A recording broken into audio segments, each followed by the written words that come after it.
President Ruto continued to champion for passing of the Finance Bill 2023-2024 over the weekend during an interdenominational prayer and Thanksgiving service in Busia Stadium. The event was graced by Senator Okiya Omtata, who opposed the bill, citing inconsistencies with the Constitution. Let's take a look. 103 teachers, only 30 of houses in this school, and they did indicate to me that actually they are in support of your government program of providing housing not only in Nairobi but in the entire country.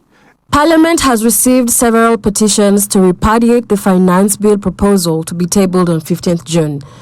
Recent weeks have seen an explosion of unions like Kenya National Union of Teachers, Kenya University Staff Union, among other public members' unions that have converged in one voice to oppose a controversial bill.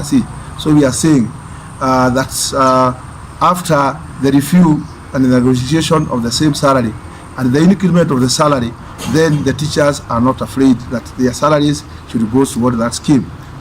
137 substantive submissions have been made by different entities and individuals to the National Assembly Finance Committee, and a high number have rejected the bill. President William Ruto, during last week's Tuesday parliamentary group meeting at State House, mobilized MPs allied to his Kenya Kwanza alliance to endorse his tax proposals and public debt plans. The president's move to garner his MPs to support his agenda came as senators resumed their sittings after a long recess, with their National Assembly counterparts expected back this Tuesday, May 30th. Ruto on Tuesday brought in experts, including principal secretaries, among them the PS of Housing, Charles Hinga, and other cabinet members, to make MPs better understand his tax proposals and, in addition, address their concerns over the 8% increase on VAT and the Housing Fund. After the long day event, legislators from the Kenya Kwanza Party were confident that they would unanimously pass the controversial Finance Bill 2023 despite public uproar.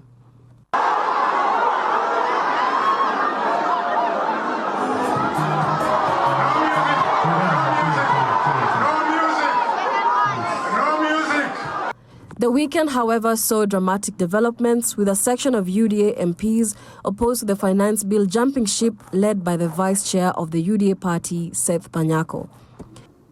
I don't understand whether the current president, Honorable William Samoei Ruto, is the one who used to sit in Karen and we discuss how the country should move forward, how the Uhuru administration has messed up the country.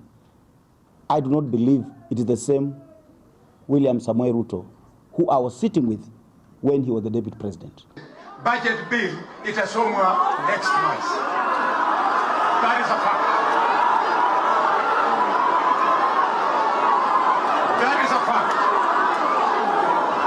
fact. In a showdown at the funeral of the Maendeleo Democratic Party, Joseph Amisi Omukanda in Kakamega County, Boni Khalwale was heckled as he tried to defend the bill, and Seth Panyako used this platform to announce his resignation, owing this move to the finance bill that contradicts the promises and values of the Kenya Kwanza Party. We are being overtaxed. There is no country in the world that has prospered by taxing its public servants to the grave.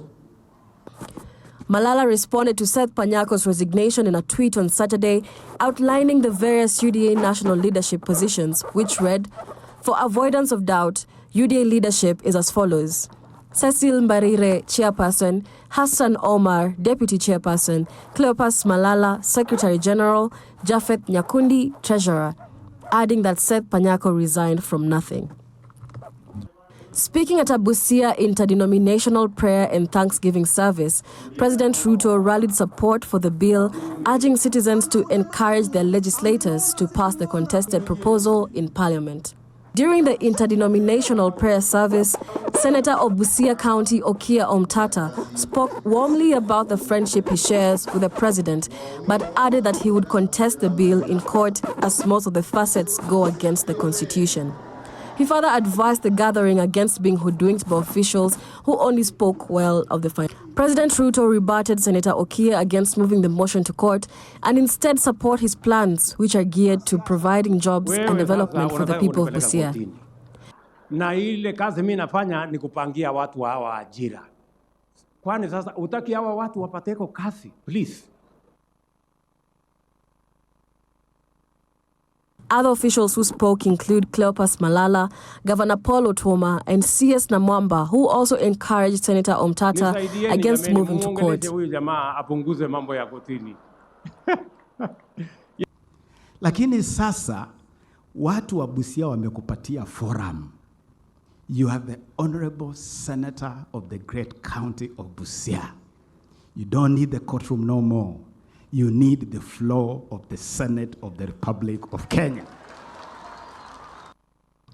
Despite many Kenyans being against the proposal, the task ahead in passing the finance bill will prove President Ruto's hold on the National Assembly, where he enjoys the majority vote. An old Latin phrase says, Vox populi, vox Dei. The voice of the people is the voice of God. Will the voice of the people reign in the end?